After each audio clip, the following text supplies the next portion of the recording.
we shall take a look at how to convert a true bearing to a compass bearing. In other words, how to convert a 3-digit bearing to a 2-digit bearing. So question 1 says 150 degrees. Step 1, you drew your bearing, and you label your north, the south, the east, and the west. Now, in a previous explanation, I told you that you need to know, okay, let me recap. From 0 to 90 degrees falls on the first quadrant. From 91 to 180 degrees falls on the second quadrant.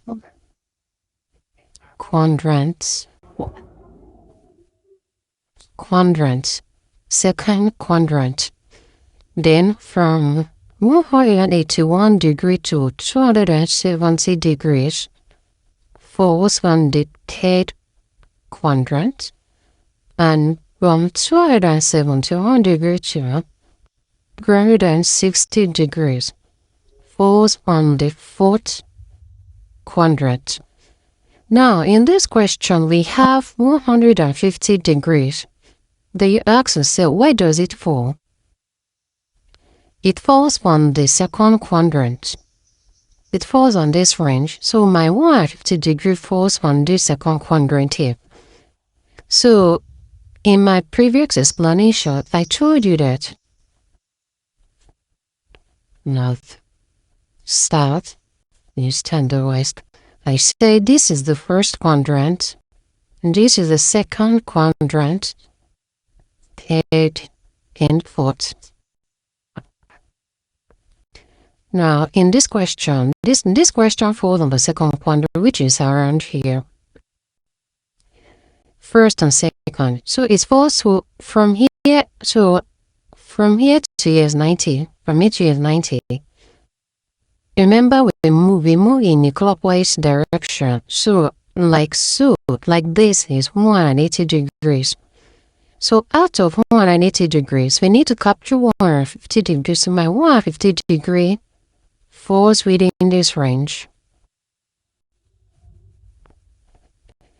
150 degrees falls within this range.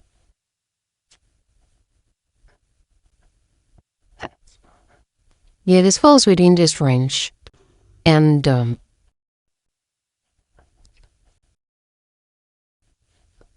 out of 180 degree, if 150 degree has been captured, so the remaining value here is going to be 30 degrees. That is 180 degrees minus 150 degrees.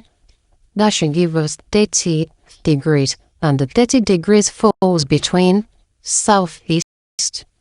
So my final answer will be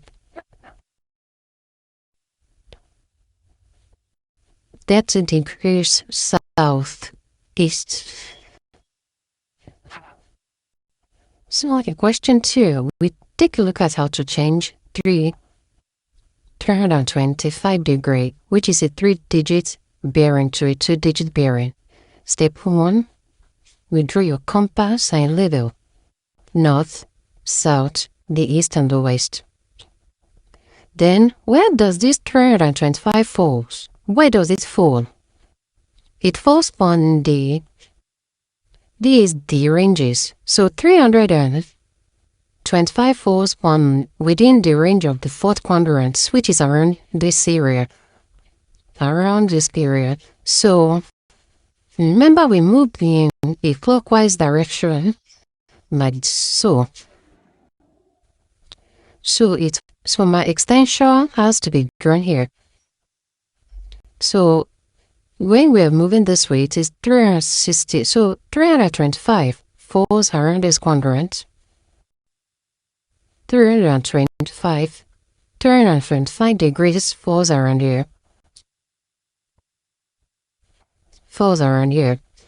So for us to calculate the remaining one, so since this position here is 360 degrees, which is the first quadrant, you have to subtract 360 minus, okay, here's the trick. Since the highest value of the first quadrant in 360 degrees, so we have to subtract 325 degrees from 360 degrees. So when you do the subtraction, we have 5, 3, yes. What's left here is 35 degrees. So, and